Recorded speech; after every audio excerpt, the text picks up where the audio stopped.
नमस्कार मराठी मंडळ, तुमच्या सगळ्यांचं स्वागत आहे। 9 विधानसभा मतदारसंघामध्ये एकनाथ शिंदेंच्या शिवसेनेचा धनुष्यबाण आणि शरद पवारांची तुतारी आमने सामने येणार आहे। चला तर बघूयात या 9 विधानसभा मतदारसंघात तुतारी वाजतेय की शिवसेनेचा भगवा फडकतोय। पहिला विधानसभा मतदारसंघ आहे तो म्हणजे एरंडोल।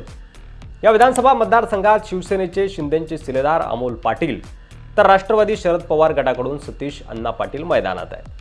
चिमणराव पाटील हे 2009-2019 असे 2 वेळा एरंडोल विधानसभा मतदारसंघाचे आमदार होते।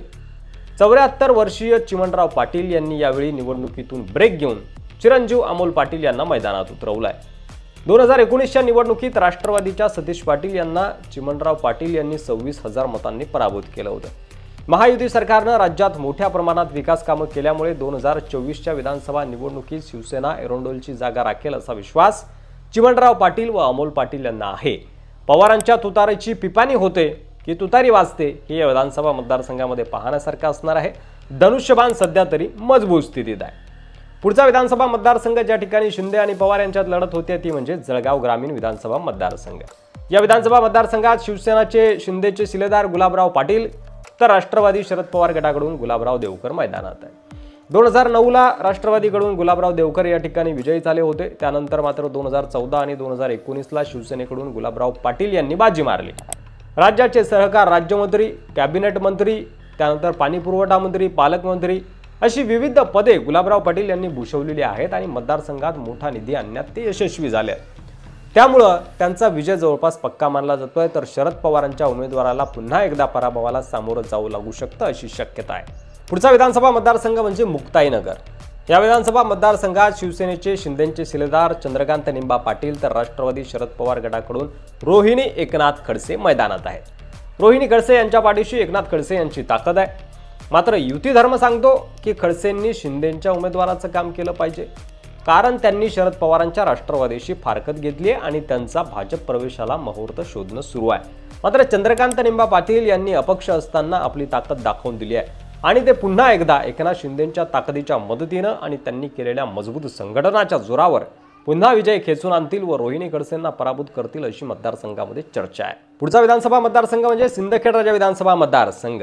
या मतदारसंघात शिवसेनेचे शिंदेंचे शिलेदार शशिकांत खेडेकर तर राष्ट्रवादी शरद पवार गटाकडून राजेंद्र शिंगणे मैदानात आहेत।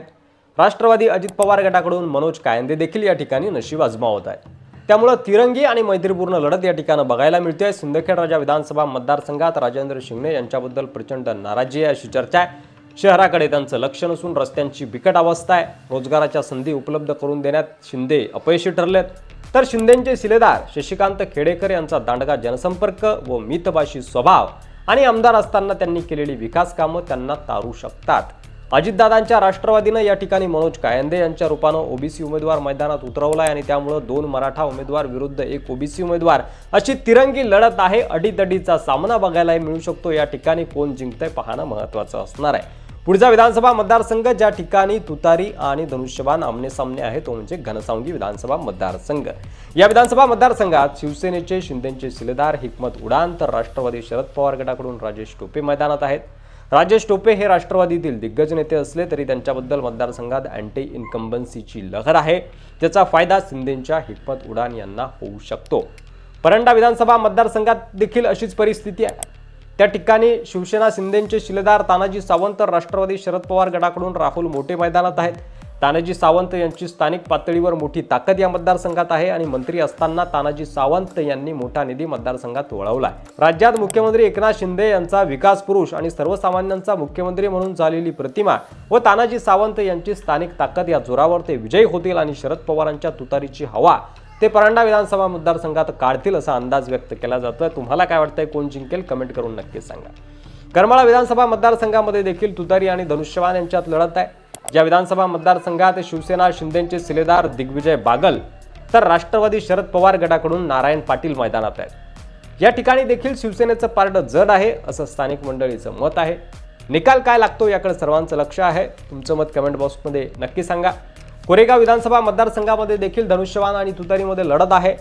या विधानसभा मतदारसंघात शिवसेनेचे शिंदेंचे शिलेदार महेश शिंदे तर राष्ट्रवादी शरद पवार गटाकडून शशिकांत शिंदे मैदानात आहेत। शशिकांत शिंदे यांचा लोकसभेला पराभव झाला, त्यामुळे विधानसभेला ते शरद पवारांच्या आशीर्वादाने जोर लावत आहेत। मात्र महेश शिंदे त्यांना धूळ चारतील असा अंदाज वर्तवला जातोय।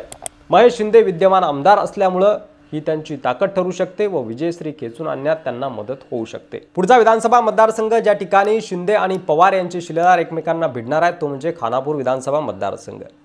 या विधानसभा मतदारसंघामध्ये शिंदेचे शिलेदार सुहास बाबर तर राष्ट्रवादी शरद पवार गटाकडून वैभव पाटील मैदानात आहेत। शिवसेनेचे अनिल बाबर या ठिकाणी आमदार होते, त्यांचं निधन झाल्यानं आता त्यांचा वारसा सुहास बाबर चालवणार आहेत।